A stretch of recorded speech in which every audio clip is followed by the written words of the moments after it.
Let me know when you want to start rolling too. I'm going. Oh, you're rolling? Yes. I figured that's the best when I don't tell you because you're very candid. That's pretty odd. Well, some of that stuff, I was telling you that personally, that's fine. I need to get some of these things out generally because it is what it is. My business and investment partner need to take care of this property. We've been looking after it wow, this is such a person, this particular property is, okay. So like this house is like really particularly personal for me because I had made friends with the previous owner. Her name is Nancy. This is one of my favorite stories about her too because that's the reason why we're standing here. It's all about flowers. It's really, really, really all about flowers. And I have so many stories I could tell you, but I'm just going to tell you about that one. Okay. So I'm walking my dog. So I moved into this neighborhood. It's 2013 now, so I moved into this neighborhood 2012, which was, how many years ago is that? 9? 11? 11? Yeah, it's 11 now. Yeah. Okay. I skipped a couple there in the middle. But so I moved into this neighborhood. So I'm walking the dog one day in the neighborhood. Pretty dog, love a dog. And I walked past this house. And this house had like some really nice curly Q iron gates on the front, and there was like flowers in the bed. There was the front porch had like, the watering can on it. It was really cute, very cool. And I was like, you know what? Whoever lives there, they know what's going on. Martha Stewart style, Like little decoration, a little bit of color, a little splash here, a little splash here. Like everything looks like it's put together, I guess. So that was, 2014? I don't know, something like that. And as it turns out, I wrote a letter. So I wrote that letter. So all of that stuff I just described to you, I wrote down a letter. I said, I walk by your house every day. Well, I walk my dog. I like your flowers. Good picks, by the way, because I noticed some of the different ones that she'd had, and I was like, I really appreciate that one. That was a good color, a good pick. It was a different color, different flower, with, a different variation. And I was like, oh, that's just a nice way that she put it together. So I gave her a call, or not even a call. I wrote it in a letter. I sent it off, and then at some point in time, I started walking again. I walked right past the front of the house right there, and her husband sit on the front porch, and she says, "You." She has my letter in her hand. "You get over here." And I says, "What's up?" And she says, "You sent me this letter." And I said, "Yes, I did. I'm glad you recognize who I am." I described who I was in the letter too. I was like, I walked the dog, I went in the front. I'm just a regular weirdo, and I am a realtor, and I do love houses, but that's one of the reasons why I'm sending you this message, because I really like your house and the flowers and this, that, and the other thing. So we got to be friends over the past,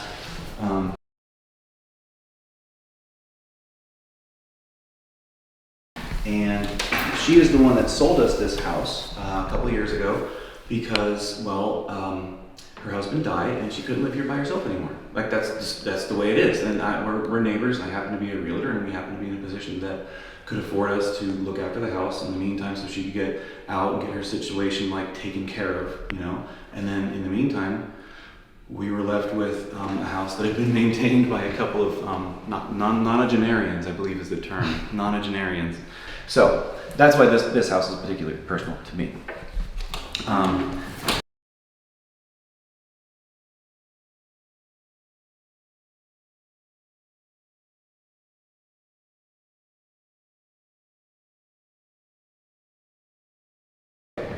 Right. Okay. So there's a lot of reasons why I like these old houses. Like a lot of reasons. There's almost always like a double swing, swings both ways, butler door that enters into what usually is a very small and disappointing kitchen. This house doesn't have that.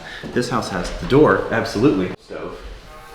It's got the stainless steel, really extra deep. I think this is like 10 inches deep and 30 inches wide.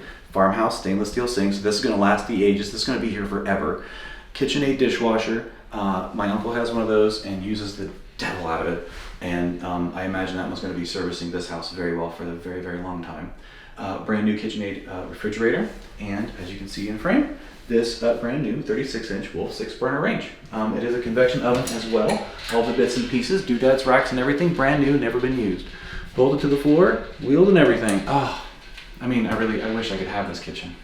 But I have my own kitchen at home. The countertops are a solid surface quartz product. So the finish on the actual texture that you feel is called, I think it's a light leather finish. It's like a matte, so it's not super glossy. It hides a lot of fingerprints and all kinds of stuff.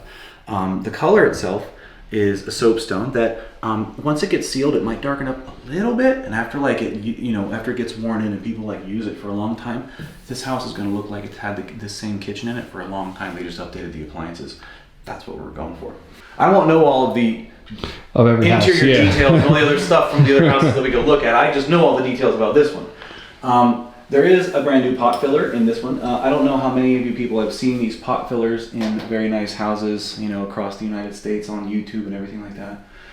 But fancy houses have pot fillers because why would I want to carry my pot all the way over here to fill it up? Fill it up right there. It's nice. It really is convenient because, sometimes you just need to fill up the kettle. Done. And then you don't have to worry about it. Then you don't have to carry the kettle anywhere, which is nice. There's floating shelves up in that corner. Don't know if you can quite tell.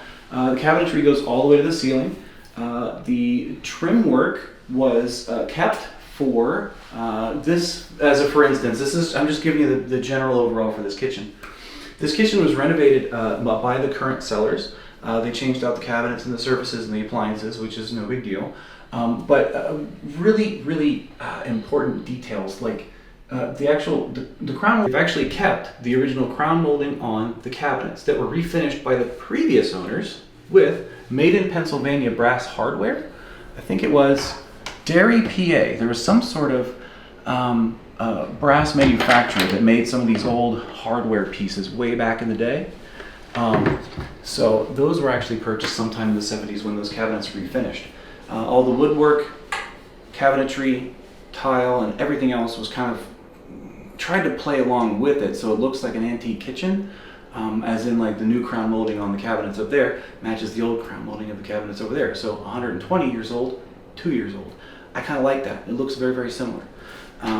So this is this kitchen. Back over here on this corner, if you want to turn around, there is, how many? 1, 2, 3, 4, 5, 6, 7, 8, 9, 10, 11, 12 bottle wine holder in the middle of a 53-inch cabinet. I don't have my tape measure on me, but it's huge. It goes all the way to the ceiling.